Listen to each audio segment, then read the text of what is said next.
हमारे शरीर के आंतरिक भाग, internal parts of our body.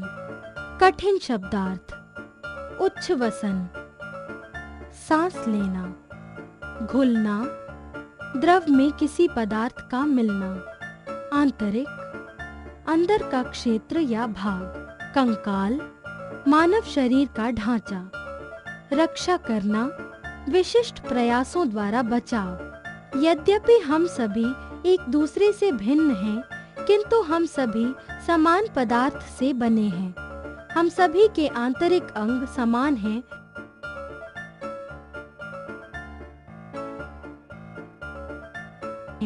जो हमें जीवित रखने के लिए समान कार्य करते हैं। हमारा शरीर किससे बना है? हमारे शरीर की सबसे बाह्य परत त्वचा है। यह अंदर के भागों की रक्षा करती है। हमारी त्वचा सर्दी, गर्मी और दर्द का अनुभव कर सकती है। त्वचा के नीचे मांसपेशियां होती हैं।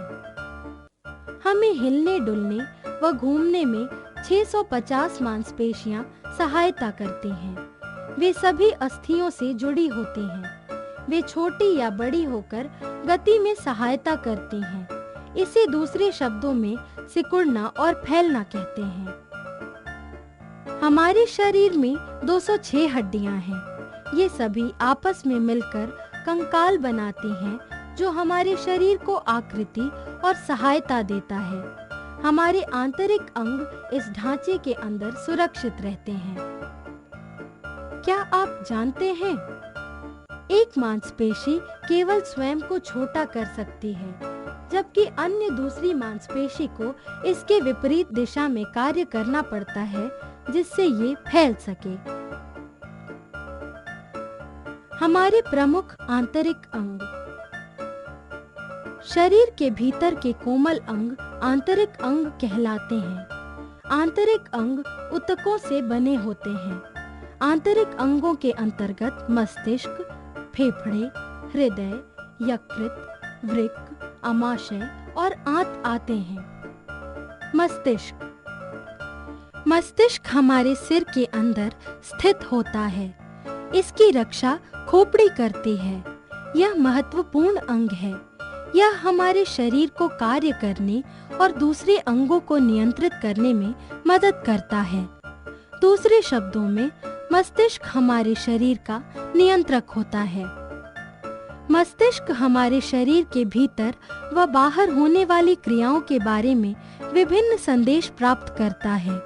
यह हमें सोचने, महसूस करने और स्मरण करने में सहायता करता है। वह भाग जिसके द्वारा सभी संदेश पहुंचते हैं, तंत्रिका कहलाता है। हृदय। हृदय एक विशेष मांसपेशी है जो हमारे शरीर के सभी भागों के रक्त का संचार करती है। शरीर की इस संचार क्रिया को हृदय का धड़कना कहते हैं। रक्त हमारे शरीर में छोटी छोटी नलियों में प्रवाहित होता है। ये नलियां रुधिर वाहिनियां कहलाती हैं। हमारा हृदय 1 मिनट में 72 बार धड़कता है। हृदय 4 छोटे कोष्ठकों में विभाजित होता है। ये कोष्ठक आलिंद और निलय कहलाते हैं। क्या आप जानते हैं, रक्त में लाल रक्त कणिकाएं और श्वेत रुधिर कणिकाएं पाई जाती हैं। ये कोशिकाएं एक द्रव में तैरती हैं, जिसे प्लाज्मा कहते हैं। लाल कोशिकाएं शरीर में ऑक्सीजन ले जाती हैं और श्वेत कोशिकाएं रोगों से लड़ती हैं। फेफड़े। हमारे शरीर में एक जोड़ी फेफड़े पाए जाते हैं। जो वायु हम श्वसन में अंदर लेते हैं, फेफड़े उस वायु से ऑक्सीजन लेते हैं और हमारे शरीर के अन्य हिस्सों में पहुंचाते हैं। रक्त उपयोग की गई वायु को फेफड़ों से वापस भी लाता है, जो हमारे मुंह व नाक द्वारा बाहर निकाल दी जाती है। क्या आप जानते हैं, हम एक दिन में लगभग 23,000 बार सांस लेते हैं। आमाशय। यह सर्वविदित तथ्य है कि हम भोजन खाते हैं क्योंकि यह हमें ऊर्जा देता है। जो भोजन हम निगलते हैं वह हमारे आमाशय में स्थित एक नली में जाता है। आमाशय भोजन को लुगदी के रूप में परिवर्तित कर देता है। यह पाचक रसों और अम्लों का उत्पादन भी करता है जो भोजन को घोलते हैं। इसके बाद तब यह भोजन आंत में भेज दिया जाता है। छोटी आंत में भोजन फिर से टूटता है। रक्त पचे हुए भोजन से सभी पोषक तत्वों के रूप में जाता है जिन्हें आंत की दीवारों से अवशोषित किया जाता है। इसे भोजन का अवशोषण कहते हैं।